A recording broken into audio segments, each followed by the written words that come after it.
So often, the poet Maya Angelou powerfully says it all. Maya writes, "The dread of futility has been my life plague." Resurrection in everyday life features strikingly today in John's Gospel. The disciples have returned to their daily toil on the shores of Lake Tiberias. At first, all their actions seem futile, a painful experience shared by many people today. I personally find dusting as a helpful metaphor. Dusting is a good example of the futility of trying to put things right. As soon as you dust, the fact of your next dusting has already been established. Isn't it true that the feeling of futility robs us of the energy we need to live and can even make us ill? Not every morning brings comfort. There are grey mornings, desolate mornings, when we do not want to get up, when we see no meaning in discovering what this day holds for us. John's aim in his resurrection stories is to encourage those who suffer from futility and for whom the night has fallen. John is proclaiming that for them too, resurrection is possible.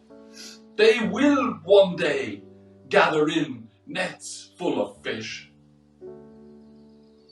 The American cosmetic surgeon and founder of Psycho-Cybernetics, Maxwell Maltz, argued that faith, courage, optimism, looking forward brings us new life and more life.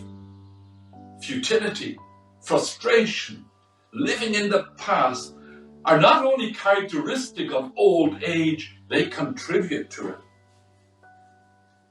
Each Easter brings us to the questions faced by Thomas, Paul, and Peter. The questions of faith, hope, and love. Where Thomas is called to a new kind of faith, and Paul to a radically renewed hope, Peter is called to a new kind of love. Peter has famously denied Jesus.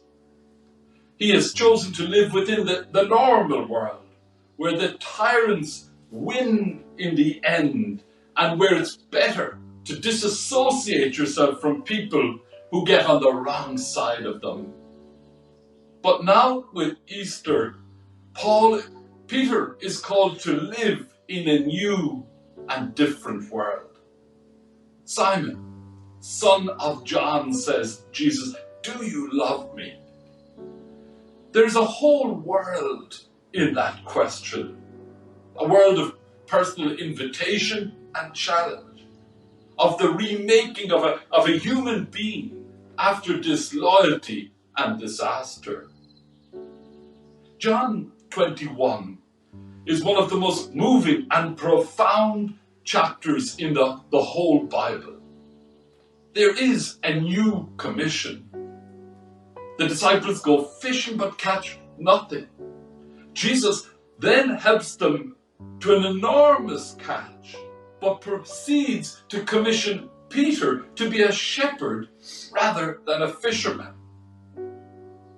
There are many things going on simultaneously here, but at the center is the challenge to a new way of life, a new forgiveness, a new fruitfulness, a new following of Jesus, which will be wilder and more dangerous than that which has gone before. Peter's change from fisherman to shepherd comes through his facing of his own sin. and he's receiving of forgiveness. As Jesus, with his 3 times repeated question, goes back to Peter's triple denial, and then offers him forgiveness, precisely in the form of a transformed and a newly commissioned life. Worry compounds the futility of being trapped or in a dead-end street. Thinking resurrection opens new avenues. John's Gospel reassures us that even in our struggles and futility, that one day we will gather in nets full of fish. A friend of mine often insightfully argues, you can't make everybody love you. It's an exercise in futility, and it's probably not even a good idea to try. Resurrection urges us to see that it is in everyday human happiness and encounters that we experience love, and what Pope Francis calls the revolution of tenderness that makes one more truly human. A memorable example of this tenderness is that of a little 8-year-old boy who pulled away from his mother's arm on a busy street to get closer to a homeless, disheveled man playing a mouth organ. As his mother was about to chastise him, he stunned his mother by saying, how lucky he is to be able to play such beautiful music.